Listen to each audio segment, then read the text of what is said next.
and regional uncertainty. So we're going to talk about it now. Joining me now is the founder of the National Security Institute, Jamil Jaffer. Thank you so much for being here today. First, I just want to get your thoughts on what we saw yesterday at the UN.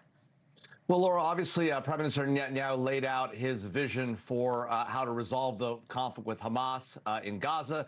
But we also saw the U.S. put out a 21-point plan that they've now given to the Palestinians, to the Israelis, lays out a plan that essentially says we're going to rebuild Gaza, we're going to bring security to the region, we're going to ensure that Hamas has no role. The Palestinian Authority may play a role, but that there will be rebuilding taking place, and that Palestinians will be allowed to stay in Gaza, which was earlier in the administration something of a debate. So it does appear there is a path forward the U.S. is putting forward in an affirmative way. So there may be room here to find a deal where you get the hostages returned. There's about 50 hostages, Laura, remaining in Gaza, half suspected to be dead.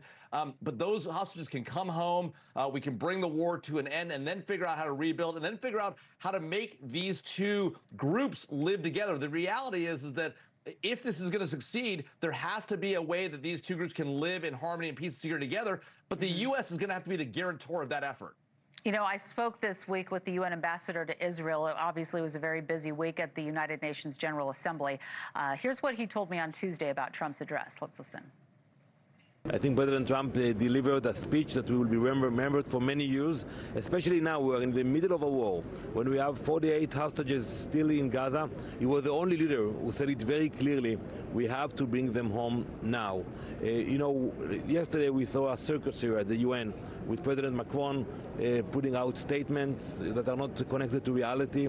And now you see the difference when you have a leader with a realistic, he knows the complexity of the issues on the ground, and he's determined to support Israel and to find a way to finish this war. We don't want to continue this war, but we cannot end the war with hostages in Gaza.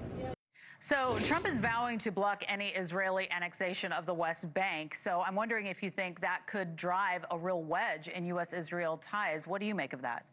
Well, this is the hard part of this 21-point plan that Steve Witkoff, on behalf of President Trump, has laid out. Both sides are going to have to give something here. It's clear the Israelis are not going to be able to annex the West Bank. They're not going to be able to remain in Gaza, occupying that space, even a portion of it. They're going to have to agree to some sort of security guarantees with the international community. And on the Palestinian side, they're going to have to understand that Hamas cannot be in control there. It's not clear whether the PA will have control of Gaza or not, the Palestinian Authority, but that they have, and that the hostages must be returned immediately without preconditions. So there's a lot on both sides for each side to have to deal with and agree to. Neither side has been willing to come to a middle ground like this. And so the question is, will the president, will Steve Witkoff be able to drive this outcome in Gaza and in the larger situation? And will there be ultimately a two-state solution, which Prime Minister Netanyahu has rejected, but President Trump and Steve Witkoff have made a key point in their 21-point proposal? You know, I've heard some people ask the question, what kind of leverage Trump realistically might have to stop Israel if Netanyahu were to pursue annexation anyway? Well, look, obviously, the Israelis rely on the United States for a significant amount of their firepower in the region, for that qualified military advantage. Now, a lot of that is driven by statutory requirements that President Trump doesn't have control over. At the same time, President Trump has demonstrated over and over again he can make life hard for people who don't agree with him. You look at Vladimir Putin, who he tried to get to a deal in Ukraine, and he has completely flipped on him because Vladimir Putin has been his own worst enemy. Prime Minister Netanyahu, who enjoys strong support for President Trump, should take the cue here and figure out, okay, how do I find a path forward and move to a resolution of this conflict?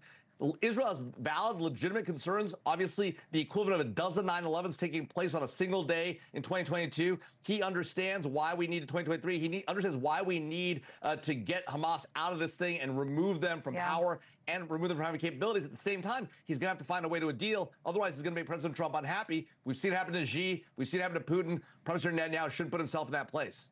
Yeah, I wanted to ask you about kind of the big headline. One of the big headlines yesterday at the UN was so many delegates walking out on Netanyahu's speech. What did you make of that? Well, look, obviously it's a show. That it's an attempt to demonstrate their solidarity with the Palestinian people. The problem, of course, is that Israel didn't start this war, right? Hamas started this war. They killed, over 1,000 people in Israel. That, on a population-adjusted basis, would have been like we had 12 9/11s in a single day here in the United States.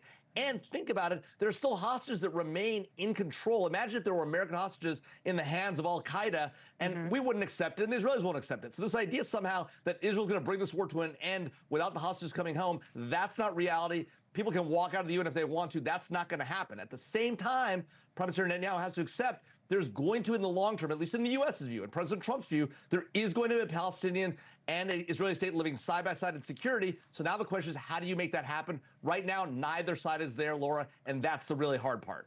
All right. Well, it's always great to have you on the program, and such an important week for us here in New York. Thank you so much. Founder of the National Security Institute, Jamil Jaffer, thank you for joining us. We'll talk again soon.